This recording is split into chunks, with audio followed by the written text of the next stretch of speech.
وہ غسل کر لے پاک ہو جائیں گی۔ پھر جو ہے وہ ایک بہن نے پوچھا کہ میری امی کے گھٹنوں میں درد ہوتا ہے، نیچے بیٹھ کے نماز نہیں پڑھ سکتی، کیا وہ کرسی پر بیٹھ کر نماز پڑھ سکتی ہیں؟ اگر آپ کی والدہ سجدہ کرنے پر قادر نہیں ہیں تو جب سجدہ کرنے پر کوئی بندہ قادر نہ ہو تو قیام بھی ساقط ہو جاتا ہے، ایسی صورت میں اب وہ بیٹھ کر نماز پڑھنے کا انہیں حکم نہیں ہے، اب وہ اشارے سے نماز پڑھ سکتی ہیں، تو کرسی پر بیٹھ کر بھی پڑھ سکتی ہیں، کیونکہ کرسی پر بیٹھنا یہ مؤمن کے حکم میں ہے، اشارے سے نماز پڑھنے والے کے حکم میں ہے۔ باقی کوئی اگر بیٹھ کر نماز پڑھ سکتا ہو تو اسے کرسی پر بیٹھ کر نماز پڑھنے کی اجازت نہیں ہے۔ بیٹھنے میں ایسا ہوتا ہے بعض اوقات بندہ زمین پہ نہیں بیٹھ پاتا لیکن تخت پوش وغیرہ جو ہے اس پہ بیٹھ جاتا ہے، اگر تخت پوش وغیرہ پہ بیٹھ کے پڑھ سکتے ہیں تو پھر بھی تخت پوش پہ بیٹھ کے پڑھیں، کرسی پہ بیٹھ کے نہ پڑھیں۔ کرسی پہ بیٹھ کے اسی وقت پڑھیں کہ جب آپ کے لیے بیٹھ کے نماز پڑھنا بھی ممکن نہ ہو، کیونکہ یہ اشارے سے نماز پڑھنے کو ہے۔ پھر جب ایک بہن نے پوچھا کہ ناپاکی کی حالت میں کیا پڑھ سکتے ہیں؟ ناپاکی کی حالت میں قرآن مجید فرقان حمید کو چھو نہیں سکتے، نماز نہیں پڑھ سکتے، ناپاکی کی حالت میں ازدواجی تعلق قائم نہیں کر سکتے، مسجد میں نہیں جا سکتے، ناپاکی کی حالت میں طواف نہیں کر سکتے،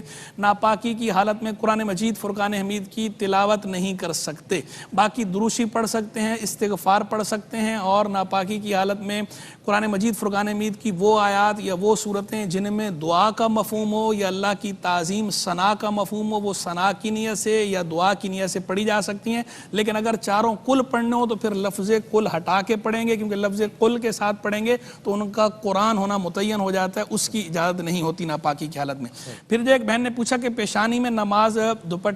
پیشانی دوپٹے سے ڈھکی ہوئی ہے تو کیا نماز ہو جائے گی یا نہیں ہو جائے گی؟ باریک سا دوپٹہ ہے جو مانے نہیں ہوتا زمین کی سختی محسوس ہونے سے، تو اس میں حرج نہیں ہے۔ باقی ویسے مستحب یہ ہے کہ پیشانی ڈھکی ہوئی نہ ہو نماز میں، لیکن اگر کسی نے ڈھانک بھی دی ہے اور زمین کی سختی محسوس ہو رہی ہے تو اس میں صرف کراہت تنزیہ ہے، جبکہ کسی عذر کے بغیر، اور عذر کی سبب ہو تو پھر تو کراہت تنزیہ بھی نہیں ہے۔ ایک بہن نے پوچھا کہ وتر کی تیسری رکعت میں رکوع میں یاد آیا قنوت نہیں پڑھی تھی، واپس آ کر قنوت پڑھ لی ہے، اب دوبارہ رکوع کرنا پڑے گا یا پہلے والا ہی کافی؟ اب دوبارہ رکوع کرنا پڑے گا، کیونکہ آپ واپس پلٹ گئی تھی،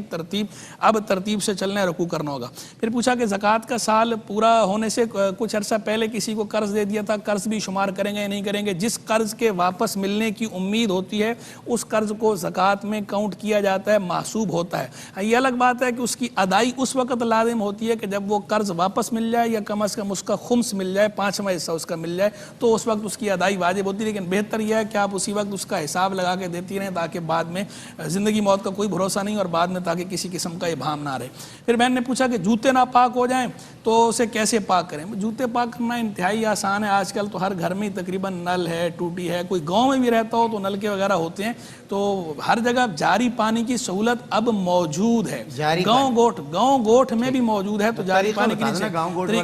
گوٹھ والے کا بھی طریقہ یہ ہے کہ اگر آپ نے بہتے پانی کے نیچے جوتا جو ہے وہ رکھ دیا ہے، پانی اس پہ سے گزر گیا اور ناپاکی زائل ہو گئی، رنگ بو اثر، رنگ بو مزہ، یہ چیزیں اگر زائل ہو گئی ہیں جوتا پاک ہو گیا، ٹھیک ہے، اس میں کوئی حرج نہیں۔ پھر جو ہے پوچھا کہ کیوں ٹی وی کی پر نماز آ رہی ہو، تراویح کی جماعت آ رہی ہو یا نماز آ رہی ہو اور ہم جامع مسجد موجود نہیں ہے تو مرد گھر میں رہ کر جو ہے وہ اس نماز میں شریک ہو سکتے ہیں؟ اس طرح مرد شریک نہیں ہو سکتے، منہ ٹی وی کی طرف نہیں ہوگا، منہ جو ہے وہ قبلے کی طرف ہوگا۔ اور دوسری بات یہ ہے کہ صحت اقتداء کی یہاں شروط نہیں پائی جاتی، اس طرح ٹی وی کی جماعت میں شریک نہیں ہو جا سکتا، مسجد میں شریک ہوں، اور اگر مسجد موجود نہیں ہے تو ایسی صورت میں گھر کے اندر پڑھ لیں، لیکن بہرحال وہ گھر میں پڑھیں، ٹی وی کے ساتھ شریک نہیں ہو سکتی۔ بسم اللہ سے قرآن ختم کر سکتے ہیں یا نہیں کر سکتے؟ قرآن مجید فرقان حمید کا جو ختم ہے بسم اللہ کا وہ ثواب نہیں ہے، لیکن بسم اللہ پڑھنے کا ثواب ملے گا، اور جسے نہیں آتا وہ بہرحال قرآن سیکھے، قرآن سیکھنا لازم ہے۔ ہاں کوئی بہت زیادہ ایجڈ ہے، 95 ایئر 100 ایئر کسی کی عمر، اور اب سیکھنا جو ہے وہ دوبارہ نہیں سیکھا جا سکتا، ایسی صورت میں وہ اگر بسم اللہ کے ساتھ ختم کر لیتے ہیں تو ہم یہ نہیں کہیں گے کہ جو ہے وہ بسم اللہ کا ثواب نہیں ملا، یا ہم ان کو سختی کریں گے نہیں بسم اللہ کے ساتھ نہیں پڑھنا، تو اگر پڑھ لیتے ہیں تو بہرحال کم از کم بسم اللہ کا ثواب تو ملے گا ہی صحیح۔ ما لا یدرک کلہ لا یترک کلہ، جسے پورا حاصل نہیں کیا جا سکتا تو اسے پورا چھوڑنا بھی نہیں چاہیے۔ پھر جو ہے وہ ایک بہن نے پوچھا کہ ہم چھوٹے تھے تو جب بھائی تھا، ہم چھوٹے تھے تو گھر والوں سے پوچھتے تھے اللہ کہاں ہے، وہ کہتے تھے اوپر ہے، تو پھر لوگوں نے سمجھایا کہ ایسے نہیں بولنا چاہیے، اب ہم کہتے ہیں کہ اللہ ہر جگہ موجود ہے، اب پتہ چلا کہ لوگ کہہ رہے ہیں کہ بھئی یہ بھی نہیں بولنا چاہیے۔ دیکھیں پہلے تو یہ مسئلہ سمجھ رہے ہیں کہ اللہ تبارک و تعالیٰ جہت سے پاک ہے، ڈائریکشن سے بھی پاک ہے، مکان سے بھی پاک ہے، جہت اور مکان دونوں سے اللہ پاک ہے، کیونکہ یہ دونوں چیزیں جو ہے وہ جسمانیت کو مستلزم ہیں، حدوث کو مستلزم ہے، جو بھی جہت میں ہوگا یا مکان میں ہوگا وہ جسم ہوگا اور حادث ہوگا۔ جبکہ اللہ تبارک و تعالیٰ قدیم ہے، حادث نہیں ہے، ازلی ابدی ہے، اور اللہ تبارک و تعالیٰ جسم سے، جسمانیات سے منزہ ہے، پاک ہے، تو اللہ کے لیے سمت کا تعین نہیں کر سکتے۔ تو کوئی اگر اس معنی میں کہتا ہے اللہ ہر جگہ موجود ہے کہ اللہ کی ذات ہر جگہ موجود ہے، تو بھی یہ جملہ غلط ہے۔ لیکن کوئی اگر کسی کا مطلب یہ ہے جملے سے کہ اللہ اپنے علم کے اعتبار سے ہر جگہ موجود ہے، اللہ اپنے قدرت کے اعتبار سے ہر جگہ موجود ہے، اللہ اپنی رحمت کے اعتبار سے ہر جگہ موجود ہے، تو اس جملے کی گنجائش ہے، اس پر پھر سخت فتویٰ نہیں دے سکتے، اس کو کفریہ قرار نہیں دیا جا سکتا اس اعتبار سے اگر کسی کا معنی یہ ہو۔ لیکن کوئی اگر واقعتاً یہی سمجھتا ہے کہ اللہ اپنی ذات سے ہر جگہ موجود ہے، یعنی اللہ کا کوئی وجود ہے اور وہ ہر جگہ اس طرح جسم کی صورت میں موجود ہے معاذ اللہ، تو پھر یہ نظریہ درست نہیں ہے۔ اللہ تبارک و تعالیٰ جسم سے، جسمانیات سے منزہ ہے، پاک ہے۔ مصطفیٰ رضا خان نوری صاحب کی بات یاد آئی، تو کسی جا نہیں اور ہر جا ہے تو، یعنی کہ منزہ مکان سے مبرہ۔ پھر آگے انہوں نے آگے اس کی وضاحت اگلے مصر کی بھی کیا ہے، قدرت سے، علم اور قدرت سے ہر جگہ ہے۔ جی بسم اللہ۔ یہاں سے جو ہے وہ اچھا سوال ہے، آپ یہ بتائیے کہ سجدے میں جاتے وقت اپنے کپڑوں کو مٹی سے بچانے کے لیے کوئی سمیٹے تو کیا حکم ہے؟ بسم اللہ الرحمن الرحیم۔ دیکھیں نماز اصل میں اللہ رب العالمین کی بارگاہ میں لو لگانے کی طریقہ کار ہے، اس میں چاہیے کہ بندہ اللہ کی ذات کی طرف متوجہ ہو، لیکن اگر زیادہ مٹی ہے نیچے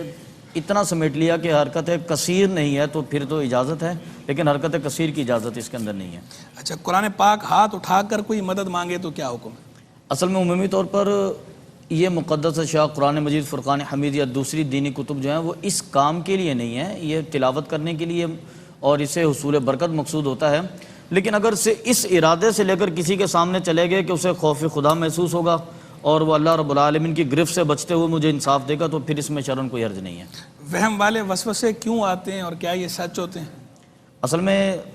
جو شیطانی اثرات ہیں وہ انسان پر اثر کرتے ہیں اور اس کو وسوسے آتے ہیں، اور نبی کریم صلی اللہ علیہ وسلم نے اس کا بہترین ارشاد فرمایا۔ آپ نے فرمایا کہ وسوسے جب تمہیں ان عادات میں مبتلا کریں تو تمہیں چاہیے کہ اللہ رب العالمین کی بارگاہ میں کثرت سے استغفار کرو، اور بالخصوص اعوذ باللہ من